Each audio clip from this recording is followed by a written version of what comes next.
hari tambah cinta Yesus,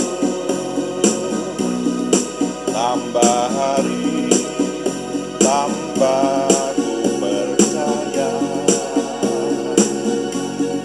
tambah hari tambah benci dosa,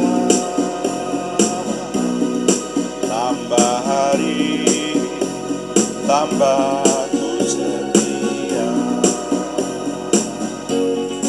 tambah hari tambah cinta Yesus, tambah hari tambah ku percaya, tambah hari tambah benci dosa, tambah hari tambah ku setia.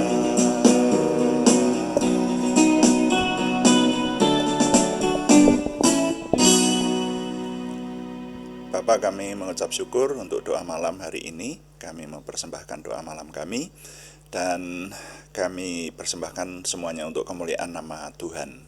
Ketika nama Tuhan kami muliakan, maka kami semua diberkati seperti yang Tuhan janjikan.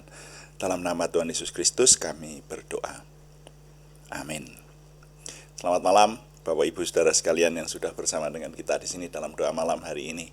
Doa malam melalui online ini diadakan secara iman Kristiani dengan dasar keyakinan kepada Tuhan Yesus Kristus, Yeshua HaMasyiah, Juru Selamat dunia, Imam Besar Agung kami. Dan firman Tuhan yang didokumentasikan dalam kitab suci Perjanjian Lama serta Perjanjian Baru menjadi pegangan kami, menjadi pegangan kita sekalian. Saudara, doa malam itu ditujukan juga untuk menjawab pertanyaan. Karena itu, kalau ada pertanyaan rohani yang ada di antara saudara-saudara sekalian, saudara seiman, dan ingin supaya kami menjawabnya, silahkan dikirimkan kepada kami. Nanti kami akan berusaha menjawab menjadi tema-tema dalam doa malam kita. Dan juga doa malam seringkali ditujukan juga untuk mencermati apa yang terjadi pada zaman kita hidup ini. Dan itu ditinjau dari sisi firman Tuhan, sehingga kita berlaku benar di hadapan Tuhan. Seperti hari-hari ini terjadi perang antara Israel dan Hamas, ya, dan itu banyak ditinjau dari sisi firman Tuhan. Kita juga sudah melakukannya, saudara ya. Nah, itu puji Tuhan kita diberi kesempatan oleh Tuhan dalam doa malam ini, dan berterima kasih, bersyukur kepada Tuhan. Kalau kami dan tim diberi anugerah untuk bersama-sama dengan saudara belajar mencermati firman Tuhan ini. Nah, untuk kali ini kami masih ingin menjawab pertanyaan dari Ibu Endah Trilestari di Salatiga, ya, saudara sekalian. Wah, ini terima kasih Bu Endah Trilestari. Pertanyaan panjenengan ini juga memicu saya untuk belajar dan jadi punya catatannya. Pertanyaannya mengenai suasana akhirat, kan begitu. Jadi bunyinya pertanyaannya adalah, di alam akhirat nanti katanya manusia itu diberi rohnya baru, tubuhnya baru, semuanya baru, dan akan dapat berkumpul saling bertemu. Itu sinkronisasinya bagaimana? Lalu pertanyaan berikutnya, kalau di bumi seseorang ditinggal mati pasangannya, lalu menikah lagi, nanti di alam akhirat apakah mereka bertiga dapat bertemu? Itu penjelasannya seperti apa? Nah, itu pertanyaannya. Makanya ini jawaban yang ke-11, ingat saya. Ya, jawaban yang ke-11 ya. Jadi sudah ada 11 poin yang kita pelajari. Sekali lagi saya jadi belajar dan punya catatan mengenai situasi akhirat, ya, sebisa mungkin yang bisa kami lakukan. Makanya judul renungan malam hari ini adalah suasana akhirat bagian ke-11. Ya, subjudulnya ada yang terbesar dan yang kecil. Ada yang terbesar, ada yang kecil. Nah, yang lalu sudah kita cermati, saudara-saudara, kalau saudara mungkin tidak mengikuti dari bagian pertama, setidaknya setiap mengikuti itu saya mereview bagian-bagian yang sudah kita pelajari sehingga memperlengkapi pengetahuan kita ya. Tapi kalau mau mengetahui rinciannya, silahkan dirunut video-video renungan yang sudah ada di channel kami, mulai dari judul Suasana Akhirat bagian pertama, saudara ya. Saudara akan mengetahui penjelasan lebih lengkapnya. Tapi yang lalu yang sudah kita pelajari antara lain, satu, bahwa akhirat adalah alam atau tempat di mana semua roh manusia akan kembali ke sana. Itu didukung dengan ayat-ayat firman Tuhan yang sudah kita jumpai. Kemudian yang kedua, kita dapati pengetahuan bahwa akhirat adalah alam atau tempat yang diingini banyak orang, terutama di bagian surga, itu ya saudara ya. Kemudian yang ketiga, kita mendapatkan pengetahuan melalui firman Tuhan bahwa akhirat adalah suatu alam atau tempat asing dan baru yang tidak pernah timbul dalam hati manusia. Jadi manusia manapun tidak pernah membayangkan situasi akhirat itu seperti apa. Kalau kita berusaha membayangkan, saya yakin tidak bisa. Karena firman Tuhan berkata begitu. Tidak pernah timbul dalam hati manusia. Ya membayang-bayangkan aja silahkan ya, tapi tidak bisa timbul dalam hati manusia. Karena firman Tuhan berkata seperti itu. Ya. Kemudian yang keempat, situasi akhirat itu bahwa ternyata di akhirat ada dua tempat, yaitu tempat kemuliaan atau yang lazim disebut surga dan tempat hukuman kekal yang lazim disebut neraka. Itu tadi yang keempat. Kemudian yang kelima sudah kita pelajari, kita jumpai bahwa surga dijelaskan adalah tempat kesukacitaan atau tempat kebahagiaan. Lalu yang keenam, pada zaman akhir di akhirat orang-orang benar akan dibangkitkan dan diberi tubuh yang baru. Itu yang keenam. Lalu yang ketujuh, kita jumpai bahwa di alam akhirat tidak ada perkawinan. Orang tidak kawin dan tidak dikawinkan. Kemudian yang kedelapan, kita dapat dari pengajaran Tuhan Yesus bahwa di alam akhirat manusia tetap akan saling mengenal. Ya, jadi diberi tubuh yang baru, tetapi rupanya wajahnya tetap gitu ya. Tafsiran kita dulu begitu ya. Kita tafsirkan dari firman Tuhan yang ada, yang jelas saling mengenal lah, seperti itu. Kemudian yang kesembilan, bahwa di alam akhirat tidak dapat berpindah tempat antara surga, neraka, dan bumi. Kalau di surga ya di surga terus, kalau di neraka terus, dan tidak bisa kembali ke bumi lalu kembali ke akhirat lagi, begitu itu tidak bisa. Kalau ada cerita-cerita semacam itu, orang pernah mati bangkit kembali, itu kekecualian rupanya ya. Dan itu pun tidak bisa mengisahkan sepanjang yang saya tahu, yang bahkan ada yang orang yang mengatakan sudah mati dan bangkit kembali lalu menulis buku atau bersaksi, itu tidak bisa menceritakan dengan lengkap keadaan surga atau keadaan neraka, itu secara rinci itu tidak bisa. Seperti itu. Nah, kemudian yang ke-10, kita dapati dari firman Tuhan bahwa di kerajaan surga disebutkan ada upah besar. Dengan demikian dimungkinkan ada upah kecil gitu. Jadi nanti pahala-pahala yang kita terima di surga itu berbeda-beda. Ya, itu kita jumpai dari firman Tuhan begitu. Nah, selanjutnya sekarang yang ke-11, akan kita cermati ucapan Tuhan Yesus dalam rangka mengajarkan kedatangannya berkaitan dengan hukum Taurat. Pada bagian ini disebutkan bahwa di surga ada tempat rendah dan tempat tinggi, yaitu pada ayat ke-19 dari Matius pasal 5. Jadi saudara kalau membaca Injil Matius pasal 5 ayat 17 sampai ayat 48, Tuhan Yesus sebetulnya mengajarkan tentang Taurat. Tapi di situ disebutkan ada tempat rendah dan tempat tinggi. Ada tempat tinggi di surga, gitu. Nah, dengan demikian kita bisa menafsirkan ada tempat rendah kan seperti itu. Nah, dalam itu terutama pada ayat 19. Nah, dalam kitab suci terjemahan baru bahasa Indonesia, Injil Matius pasal 5 ayat 19 itu kata yang diterjemahkan dengan paling rendah itu adalah kata elakistos. Aslinya bunyinya bahasa Ibrani, bahasa Yunani, istilahnya elakistos, yang memiliki arti paling kecil, yang tidak berarti, yang paling hina.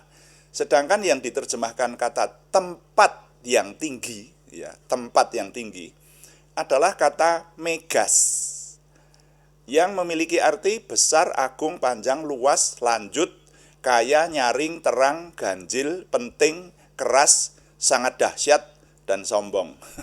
Jadi menurut kamus bisa diterjemahkan semacam itu. Nah, jadi ketika saya menelitinya, nah ini untungnya kalau kita sedikit mengerti bahasa aslinya saudara ya. Karena tadinya saya ingin menunjukkan kepada Bu Endah Tri Lestari bahwa di surga ada tempat tinggi dan tempat rendah. Tapi ketika saya meneliti dari bahasa aslinya ternyata tidak ada diterjemahkan dengan kata tinggi di situ, tapi dengan kata besar atau kecil. Nah, sehingga saya tidak berani mengatakan bahwa di surga itu ada tempat tinggi dan tempat rendah. Walaupun di kitab suci terjemahan baru bahasa Indonesia disebutkan ada tempat tinggi. Tapi saya tidak mau mempercayai itu. Saya rasa terjemahannya salah itu. Ya. Ditambah-tambahin itu. Nah, ini taunya kalau kita sudah mengerti bahasa aslinya. Jadi di surga sekali lagi mungkin pada kenyataannya bisa ada tempat tinggi dan tempat rendah, tapi tidak secara nyata-nyata dijelaskan oleh Alkitab. Oleh karena itu, saya tidak mau ikut terjemahan LAI yang edisi pertama ini, yang mengatakan ada tempat tinggi dan tempat tentu saja terus ada tempat rendah seperti itu. Karena di sana di bahasa aslinya menunjukkan besar atau kecil begitu, bukan tinggi atau rendah. Nah itu. Nah, maka akan lebih meyakinkan kalau dalam bagian ini diterjemahkan begini, Matius pasal 5 ayat 19 itu. Ya. Itu bunyinya terjemahannya nanti kalau menurut saya, ini menurut saya ya, yang pas, bukan tinggi atau rendah, tapi bunyinya begini. Karena itu siapa yang meniadakan salah satu perintah hukum Taurat, sekalipun yang paling kecil dan mengajarkannya demikian kepada orang lain, ia akan menjadi yang paling kecil di dalam kerajaan surga. Tetapi siapa yang melakukan dan mengajarkan segala perintah-perintah hukum Taurat itu, ia akan menjadi besar di dalam kerajaan surga. Bukan berada di tempat tinggi, gitu. Nah, jadi sekali lagi Mbak Endah Tri Lestari ya, ini belajar mengerti soal terjemahan segala, jadi memperluas pengetahuan kita lah. Minta maaf Bapak Ibu yang mungkin sudah cukup usia, kalau saya ajak berbicara semacam ini sepertinya kok teoritis sekali, tapi ini penting ya. Karena kalau keliru terjemahan nanti kita bisa firman Tuhan kok keliru, ya enggak boleh keliru lah, harus mencari kebenarannya seperti itu. Nah, kemudian di surat Ibrani dalam bagian yang menjelaskan keimaman Tuhan Yesus, Ibrani pasal 7 ayat 11 sampai 28 itu disebutkan bahwa ada tingkat-tingkat di surga. Nah, kata yang diterjemahkan dengan kata tingkat-tingkat di surga itu saya kritisi. Jangan-jangan tadi yang di mana? Yang di Matius itu kita tidak bisa ngikut, tapi jangan-jangan yang di Ibrani benar. Nah, ternyata yang diterjemahkan dengan kata tingkat-tingkat di surga itu adalah kata ouranon. Sebenarnya kata ouranon bahasa Yunani itu dari kata ouranos. Dalam kamus artinya surga atau langit. Jadi kalau menurut saya, ini menurut saya ya, tidak bisa diterjemahkan dengan tingkat-tingkat begitu. Enggak pakai kata tingkat-tingkat. Itu surga atau langit begitu ya. Diterjemahkan sebagai kerajaan surga gitu saja ya. Jadi terjemahan itu memang ya enggak salah juga sih. Terjemahan itu sangat dipengaruhi juga oleh pemahaman atau penafsiran penterjemahnya. Nah, hanya kita saja yang harus kritis kan seperti itu. Saudara jangan menyalahkan LAI. LAI sudah bekerja keras mulai tahun sekitar sebelum tahun 70-an itu menerjemahkan, dan itu pun masih ada perbaikan-perbaikan sampai hari ini kan gitu ya. Nah, kita aja yang mencari kebenarannya dan kita mencari yang patut kita percaya seperti itu. Jadi terjemahan yang terasa pas di situ harusnya berkata begini, ini di Ibrani tadi ya. Sebab imam besar yang demikianlah yang kita perlukan, yaitu yang saleh tanpa salah, tanpa noda, yang terpisah dari orang-orang berdosa dan lebih tinggi dari surga. Begitu. Bukan lebih tinggi dari tingkat-tingkat di surga, lebih tinggi dari surga. Seperti itu. Tapi ada peristiwa lain lagi, yaitu ketika murid-murid Tuhan Yesus menanyakan siapakah yang terbesar dalam kerajaan surga. Nah ini, sekarang sampailah kita judul renungan kali ini kan, di surga ternyata ada yang disebut terbesar, ada yang disebut paling kecil gitu, atau yang kecil gitu. Nah, di peristiwa lain lagi, yaitu ketika murid-murid Tuhan Yesus menanyakan siapakah yang terbesar dalam kerajaan surga, itu di Matius pasal 18 ayat 1 sampai 5. Dalam ayat 1 dan 4 di situ diterjemahkan yang terbesar dalam kerajaan surga. Kalau ada yang terbesar berarti ada yang kecil atau bahkan paling kecil. Nanti kita lihat perbandingannya. Kata yang diterjemahkan dengan yang terbesar dalam kerajaan surga adalah kata meizon. Kata meizon itu yang diambil dari kata dasar megas, ternyata seperti itu. Kata megas itu artinya seperti dijelaskan di atas, artinya besar, agung, panjang, luas, kemudian kaya, nyaring, terang, ganjil, penting, keras, sangat dahsyat, dan sombong, bahkan itu. Ya, ini terjemahan secara kamus. Jadi dalam bagian ini sudah terasa pas terjemahannya, ya. Jadi Matius 18 ayat 1 saya baca. Ini Matius pasal 18 ayat 1. Pada waktu itu datanglah murid-murid itu kepada Yesus dan bertanya, siapakah yang terbesar dalam kerajaan surga? Ya, kalau ini tidak salah, ini terjemahannya saya setuju. Ya. Kemudian Tuhan Yesus memberikan jawaban, dan pada ayat yang keempat Tuhan Yesus mengucapkan, sedangkan barang siapa merendahkan diri dan menjadi seperti anak kecil ini, dialah yang terbesar dalam kerajaan surga. Nah, bagian-bagian Alkitab yang kita cermati ini menunjukkan kepada kita bahwa di surga besok ada orang-orang atau pribadi-pribadi yang disebut kecil dan yang disebut besar. Yang disebut paling kecil dan yang disebut terbesar. Dalam penafsiran saya, istilah besar dan kecil ini tentu bukan bentuk badannya. Ya toh, bukan bentuk badannya ya. Mengingat bahwa di surga ada pahala yang berbeda, maka istilah besar dan kecil ini akan menyangkut kedudukannya. Ini nanti akan lebih jelas lagi besok pada jawaban saya yang hampir terakhir. Nah, itu nanti ada yang lebih menjelaskan lagi di sana. Tapi sore hari ini kita menangkap bahwa di surga ada pribadi-pribadi yang diistilahkan terbesar dan ada yang paling kecil, seperti itu. Jadi nilai yang dapat saya impartasikan sore hari ini adalah di sini kita jumpai bahwa besok di zaman akhirat ternyata dinyatakan ada pribadi yang besar, bahkan disebut terbesar, dan yang paling kecil. Ya, saya ulangi, di sini kita jumpai bahwa besok di zaman akhirat ternyata dinyatakan ada pribadi yang besar, bahkan disebut terbesar, dan yang paling kecil. Tuhan dipuji, amin. Sampai di sini dulu untuk periode ini. Bu Endah Trilestari belum selesai, besok masih dilanjutkan ya. Jadi, terima kasih untuk perhatian terutama Bu Endah yang menyatakan kepada saya disimak banget begitu, dan saya senang bisa belajar serta membagikan kepada Bapak Ibu Saudara sekalian. Mari kita akhiri renungan kita ini dengan berdoa sesuai yang Tuhan kehendaki. Tuhan, berkatilah kami dengan berlimpah-limpah, perbuatlah sesuatu yang besar dalam hidup kami, dan itu jelas berasal daripadamu. Tambahkanlah pengaruh dan kesempatan kami bagimu, berikanlah kami suatu perasaan akan hadiratmu dan petunjukmu senantiasa, jagai dan lindungilah kami supaya tidak jatuh dalam perangkap setan. Dalam nama Tuhan Yesus Kristus, kami berdoa. Amin.